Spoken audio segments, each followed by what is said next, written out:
Hey guys, how's it going? This is IYRE. Another video, of course, because I'm planning to post video content regularly on my YouTube, at least on a weekly basis. No fancy edits, no storylines or anything prepared for that matter. Just speaking on the top of my mind. And one of the key questions that I get asked often from my friends overseas and fans that I get to meet is basically how the drum and bass scene in Sri Lanka is like. For starters, drum and bass is not a genre which is quite flamboyant with regards to commercial appeal or any gigs for that matter. It's quite hard to come by.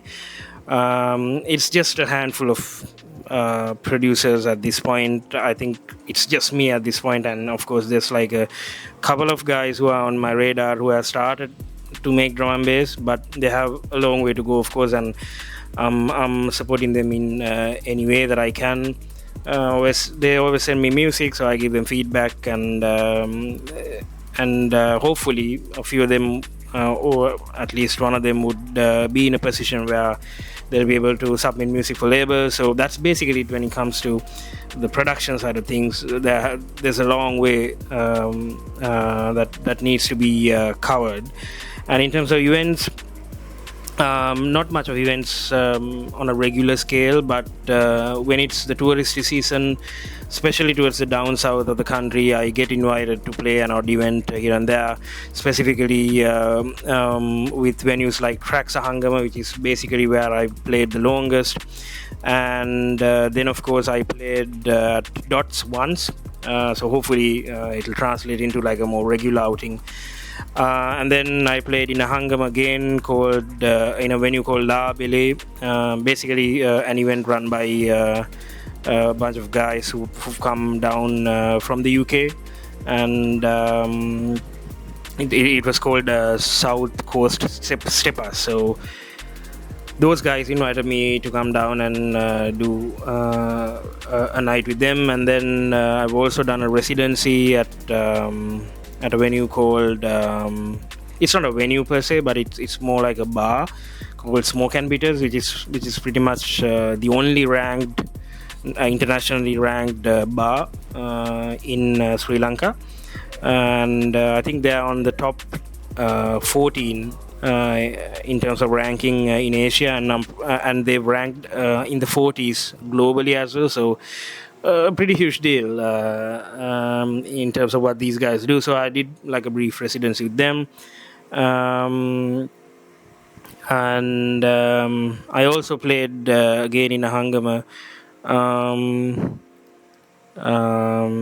I can't remember the name, but I'll make sure to link it on the description, of course. Matea,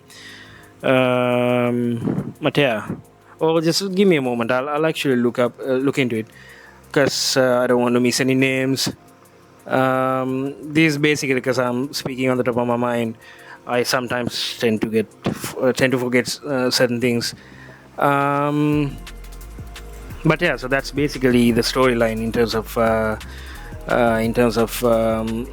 the event scenario when it comes to drum and bass. But it's picking up gradually. With the things that I've done, people have started noticing some of the things that I've done in terms of productions, and all these accolades that I've managed to get my hands on. So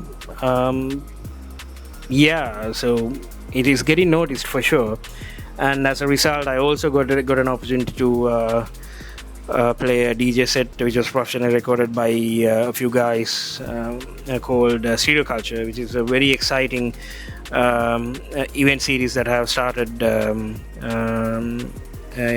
in line with the whole coffee culture of DJing. As you can see, going to like an eatery or a bar or a coffee shop, and they've started like a similar branding of an event series. So that's basically where we are at right now.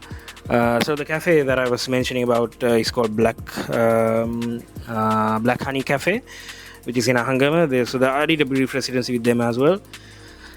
So yeah, so that's basically what it is. And I do get invites to play in the east coast of Sri Lanka as well, but it's not commercially viable in terms of what they offer and the fact that I have to travel for so long.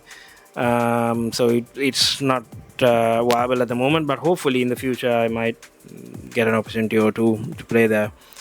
And not so much in terms of drum and bass in Colombo. But hopefully that will change into the future, because I played once already in Colombo, and it was well received, I would say. It was better than I imagined how it would turn out to be. So yeah, so it's picking up very slowly, and I don't want to force anything either. I just don't want to start throwing events and forcefully feed the music to the people, but I'd rather let it organically reach the people, and hopefully it'll reach to a stage where people will start asking for events, and they would want to check the music out. They would come because they love the music. So I want to get into a stage where it's organically reaching the people, and I just don't want to force feed the people with the music. But when it comes to South Asia, it completely changes. India has a huge scene, and I've managed to tour India once, and I did a one-off gig in Bangalore last year. And usually the turnaround is pretty great, and India is a massive country, as you very well aware. And there's so many people, so much fans for every genre whatsoever. Even when it comes to like niche genres which are similar to drum and bass, like metal, for example, there's a significant crowd. So it's very plausible for them to start events, and there's quite a few promoters like DNB India, Drum and Bass India, Crunk, and a few other collectives, VUP collective, who are coming up with a bunch of events.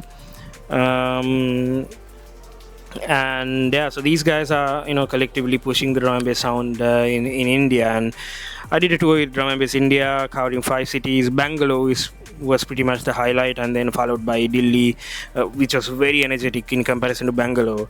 I would say Delhi was the most energetic, and then Mumbai, and then Goa, and Hyderabad. So yeah, most of these cities have like very niche scene, but I would say Bangalore can be considered as pretty much the capital when it comes to drum and bass in India, and it's vastly picking up. There's more producers making the genre who I'm in touch with. They send me music, and I give them feedback.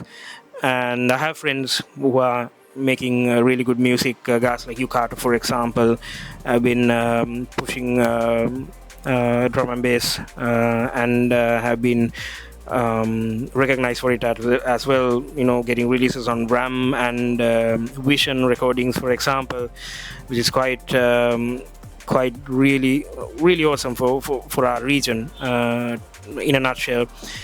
And Hospitality did like a takeover in Bangalore, and I did the Bangalore leg with them, and I think they did like a whole tour setup. Degs, Anais, and Winey were in India, so it has started to pick up, and I'm sure these guys would return to India as well. And sometimes I get contacted by producer friends who are coming to Sri Lanka, but still we're not in a position to make it commercially viable, but hopefully in the future it'll happen. So yeah, that's basically how drum and bass is like in this region.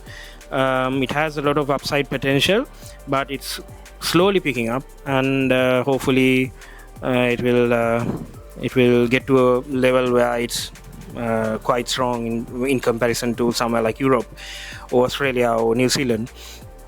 Yeah, and I'll see you next week with another video. Just random talking, blubbering for that matter, unedited, and unplanned, which is the key term that I want to use. I'm not going to plan anything. I'm just going to speak out my mind, and it's organic. I get to engage with you guys quite organically. Yeah, I'm going to cover a few topics in relation to music making, DJing, and how the scene is like, production for that matter, and all sorts of good things in relation to drum and bass. If you guys are interested, of course, just let me know what kind of topics I need to discuss.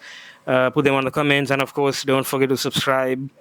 That is always important, because I want to make my YouTube community a bit more prominent in comparison to the rest of the platforms. As of now, my most strong platform would be Instagram, but I want to grow my YouTube community. I want to do more videos. I want to make a bunch of content around my music. So yeah, make sure to subscribe, and I'll see you next week with a new video. Peace.